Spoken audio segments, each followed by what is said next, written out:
আমি বেরোবই, আমাকে আটকানো যাবে না। ভয় পাচ্ছে তার কারণে ওদের মুখোশ খুলে যাবে। মুখ্যমন্ত্রীর রাজধর্ম বনাম মমতার রাজনীতি। আজ হালিশহরে যাচ্ছেন মুখ্যমন্ত্রী শুভেন্দু অধিকারী। মৃত তৃণমূল কর্মীর বাড়িতে এবং থানায় যাবেন শুভেন্দু অধিকারী। মমতার বিরুদ্ধে লাশের রাজনীতির অভিযোগে সরব গেরুয়া শিবির। তৃণমূল কর্মীর মৃত্যু নিয়ে রাজনীতি এখন মমতার খড়কুটো। গতকাল পুলিশ হেফাজতে মৃত তৃণমূল কর্মীর বাড়ি যাওয়ার পথে মমতাকে ঘিরে জনরোষ দেখা যায়। তৃণমূল নেত্রীর গাড়ি লক্ষ্য করে জুতো কাদা ছোড়া হয়, দেওয়া হয় চোর চোর স্লোগানও। পুলিশকে না জানিয়ে গিয়েছিলেন মমতা, এত চুরি করেছেন সত্য দিতেই হবে। হালিশহরে বিজেপির কোনো কর্মী ছিল না, পতাকাও ছিল না, মন্তব্য করেন মুখ্যমন্ত্রী শুভেন্দু অধিকারী। আর তারপর আজ হালিশহরে যাচ্ছেন মুখ্যমন্ত্রী শুভেন্দু অধিকারী।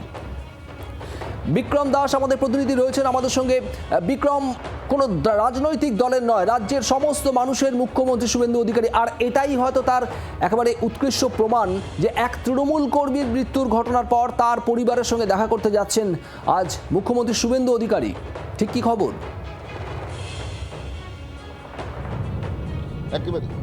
একেবারেই হালিশহরের প্রাক্তন তৃণমূল কাউন্সিলরের স্বামী বিরজু কায়েক, তার পুলিশ হেফাজতে মৃত্যু হয়েছে এমনটাই অভিযোগ। এবং সেই অভিযোগের ভিত্তিতে যেটা আমরা দেখতে পাই যে গতকাল মমতা বন্দ্যোপাধ্যায়, রাজ্যের প্রাক্তন মুখ্যমন্ত্রী, তিনি ওই তৃণমূল কর্মীর বাড়িতে গিয়েছিলেন এবং সেখানে তাকে জনরোষের মুখে পড়তে হয়েছিল। কার্যত প্রাক্তন মুখ্যমন্ত্রীর গাড়ি লক্ষ্য করে কাদা, জুতো, জলের বোতল ছোড়া হয় এবং তার সঙ্গে সঙ্গে চোর চোর স্লোগান দেওয়া হয়। এবং সেই নিয়ে ইতিমধ্যেই সরব হয়েছেন প্রাক্তন মুখ্যমন্ত্রী মমতা বন্দ্যোপাধ্যায়।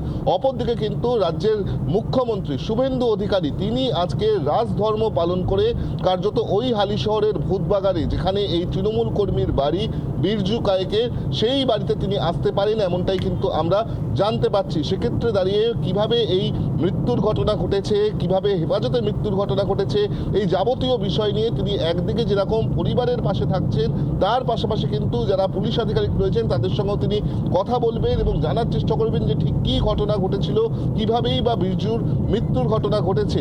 সেক্ষেত্রে দাঁড়িয়ে একটা রাজধর্ম পালন করছেন মুখ্যমন্ত্রী, এমনটাই কিন্তু সাধারণ মানুষ মনে করছেন। অপরদিকে গতকাল যখন মমতা বন্দ্যোপাধ্যায়, রাজ্যের প্রাক্তন মুখ্যমন্ত্রী, তিনি গিয়ে পৌঁছান এই বিরজু কায়েকের বাড়ি অর্থাৎ ভূতবাগান এলাকায়, একেবারে বাড়ির এলাকায় পৌঁছাতে না পৌঁছতেই দেখা যায় যে সেখানকার যারা স্থানীয় বাসিন্দারা রয়েছেন, সেই স্থানীয় বাসিন্দারা কিন্তু তারা বিক্ষোভ শুরু করেন এবং তারা বলেন যে শান্ত জায়গাকে অশান্ত করতে এসছেন মমতা বন্দ্যোপাধ্যায়। তার সঙ্গে সঙ্গে চোর চোর স্লোগান দেওয়া হয়, তার গাড়ি উদ্দেশ্য করে কাদা ছোড়া হয়, এমনকি জলের বোতল ছোড়া হয়, এমনকি যেটা দেখা যায় যে ডাকাত রানী পর্যন্ত তাকে বলা হয়।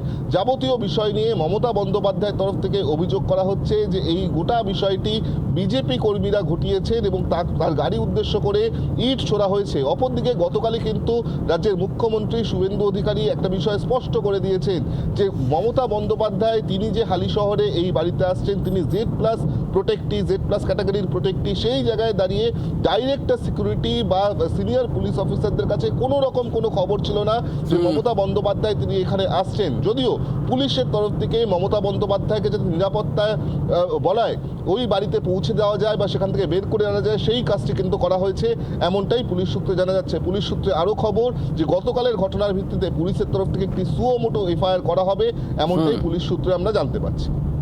একেবারে বিক্রম, একদিকে মমতা বন্দ্যোপাধ্যায়ের লাশের রাজনীতি আর অন্যদিকে মুখ্যমন্ত্রীর রাজধর্ম। আর গতকাল মমতা বন্দ্যোপাধ্যায় হালিশহরে যাওয়ার পর মৃত তৃণমূল কর্মীর দাদা, তার কি বক্তব্য আপনাদের শোনাবো।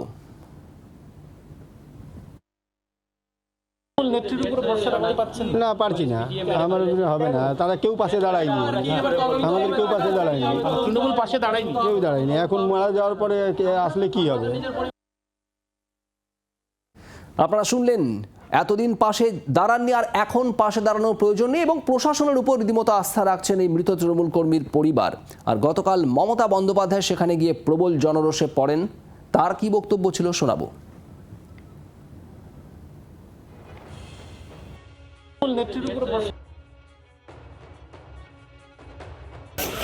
পাথর মেরেছে, এত ভয় পায় বিজেপি আমাকে।